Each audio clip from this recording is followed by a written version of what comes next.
पूरा वीडियो आपण प्रेस वाला भी कर पोटल केजी 60 टका किणली झुडुंग 50 टका केजी किणली ये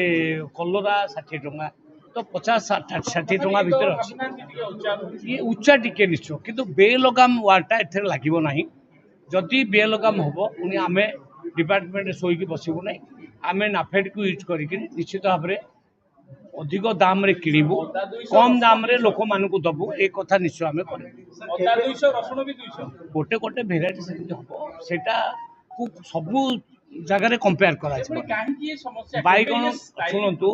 बैगण आज भी गोदाम को गली 35 टका केजी बैगण केजी 35 मुझे कहला अच्छा रिटेल केते बिकबे ना 40 रे बिकबे नियम हूँ 5 टका लाभ 40 टका जगह गोटे लोक जब 80 टका बिकब सेटा ठीक हेनी आम निश्चय एक्शन नबू एक्शन नबू मुझे आसी नियंत्रण हो नियंत्रण भितर भी अच्छी नियंत्रण बाहर ना मु भावी ए रेट नियंत्रण बाहर जाइए बोली कहना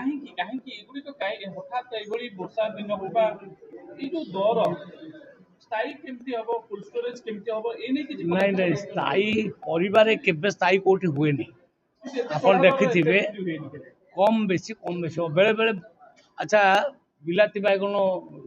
टमाटो केजी टंका कृषक भी तोलू ना से अवस्था भी आस बेले बेले 100 टका हो 200 टका हो तेणु ये जो परिया गुड़ाक रेट निश्चय फ्लक्चुएट कर आपण भावे एकदम सामान रमती के हाँ चाउल रेट सेमती ये चाउल रेट जो बढ़ी मु खबर नेली डाली जातीय जिनस खबर नेली ये इलेक्शन पूर्व जहाँ बढ़ी अबिका से बढ़ी इलेक्शन पर 5 पैसा भी बढ़ी हाँ जिते बड़े आम डिक्लेयर कलु 3100 टंका धान क्विंटाल दबू सेते बड़े किछि व्यवसायी ताकू बढ़ई चाउल रेट ताकू मध्य मु निवेदन करछि से अनेसरी बढ़ातु ना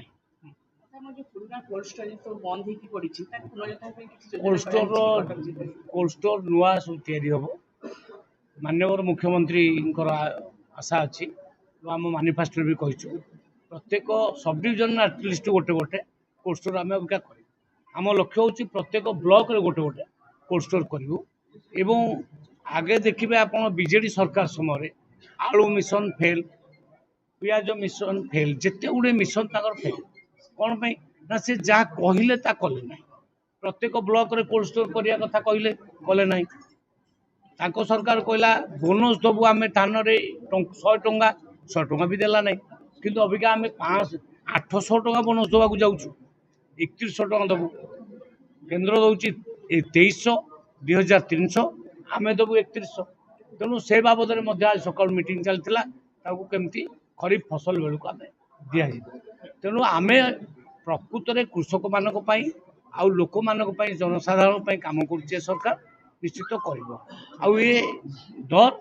किसी अल्प दिन भितर कंट्रोल को आस